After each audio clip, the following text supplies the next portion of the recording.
Ngayong araw, ikukwento ko sa inyo ang naging trip namin pagkatapos ng boating para sa CSC. Kaya naman, hayaan niyo kong isama kayo sa ating pupuntahan. At eto na nga, nakarating kami sa Bailey Beach. Ang ganda ng lugar, sobrang relaxing. Perfect tambayan pagkatapos ng isang busy day.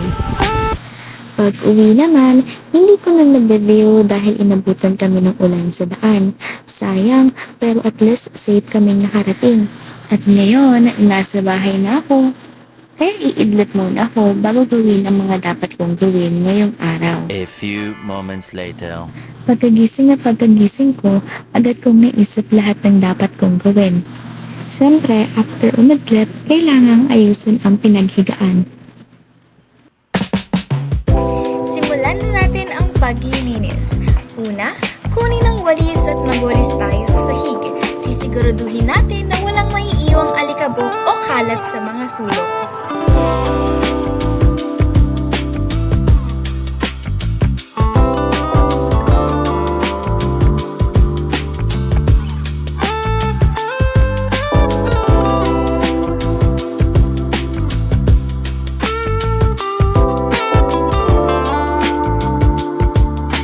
Pagkatapos, punasan natin ang patungan ng TV.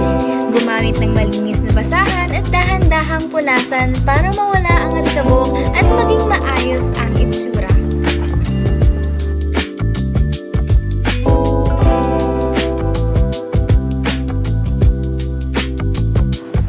Sunod, punasan din natin ang bintana.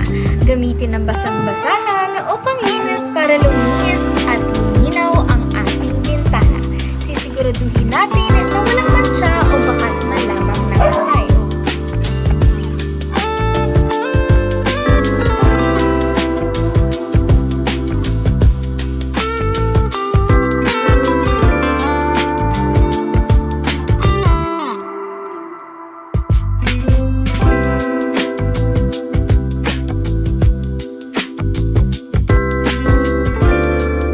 A few moments later. Tapos na ang ating mga gawaing bahay. Ngayon, samahan niyo naman ako sa mga dapat nating gawin. Una, gagawa tayo ng bingo cards. Mag-iisip tayo ng mga salita connected sa ating topic at ilalagay sa bawat square para mas maging masaya ang ating laro.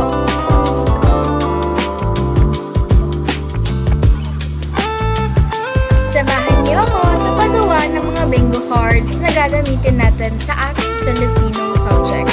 Mas magiging masaya at makabuluhan kung sasamahan niyo akong buuin ang mga cards na ito.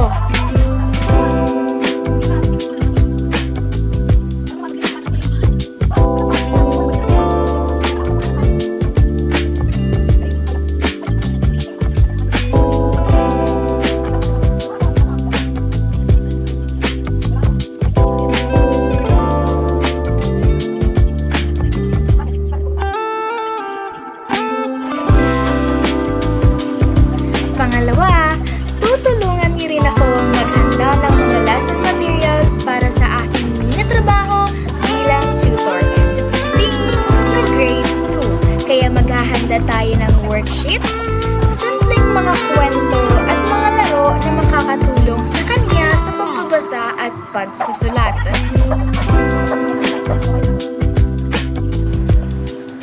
Bago ko nga pala malimutan sabihin, gumamit nga po pala tayo ng Canva sa pag-i-edit ng ating bingo cards at ang ating learning materials.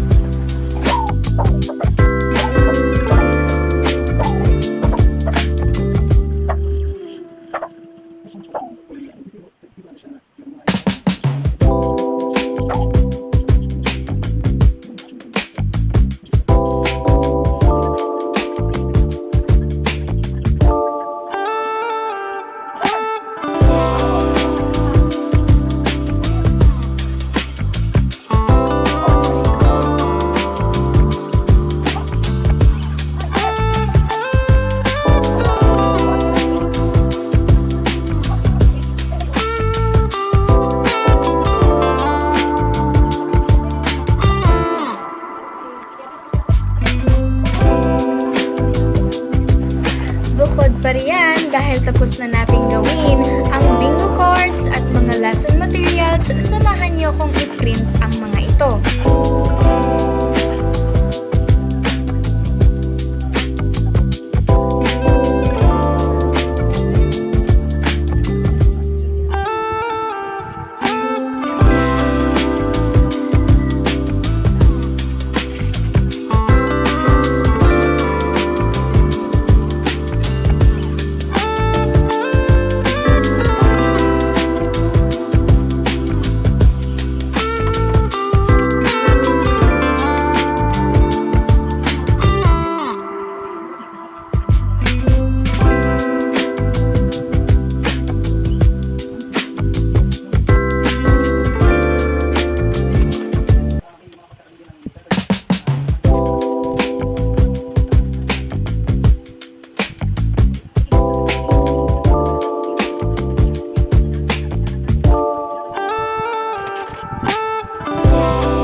A few moments later.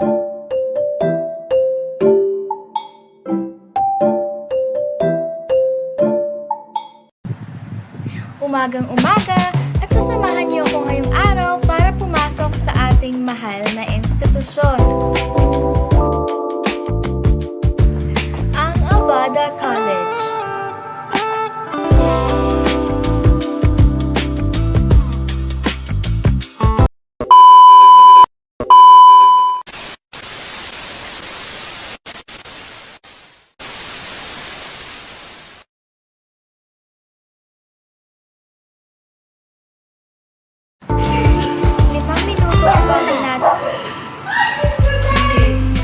Limang minuto bago natin malaman na wala pala ang ating instructress dahil may inaasikaso siya.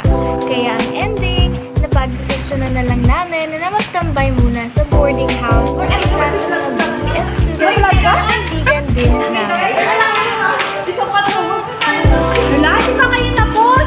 Wala kami pasok ngayon.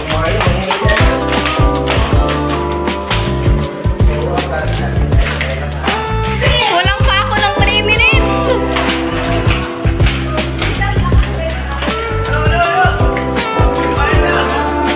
Kilala ko pa ilang palabi.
nagtatawanan at nagpaplano ng mga susunod na gawain. Kaya habang nagsa-cellphone, nanonood kami ng mga reels or videos, mapa-Facebook man o mapa-TikTok.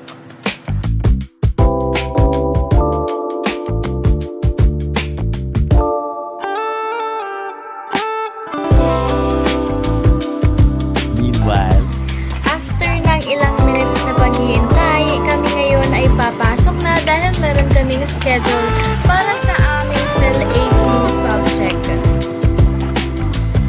Mag-tutor nga po pala muna ako sa aking chikiting na grade 2 student.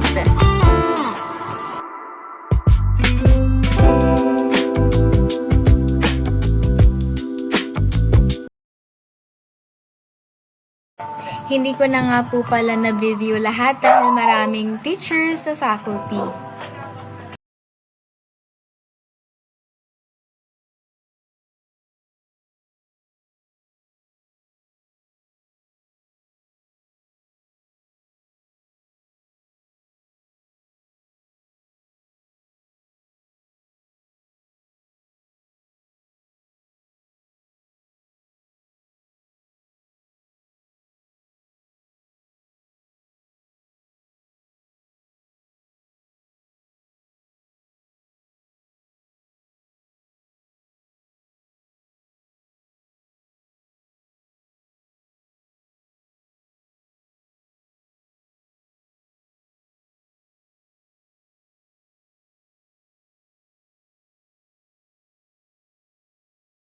two hours later.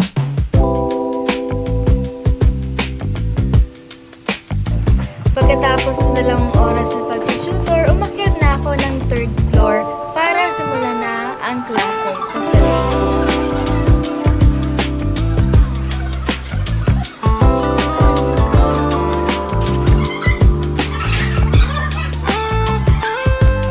Para umattend sa subject na PhilA2 ni Sir Earl Lagustan.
A few minutes later. After nga po pala namin ang subject sa PhilA2 kay Sir Earl Lagustan, meron po kaming subject na sunod ng music kay Mrs. Nara naman po.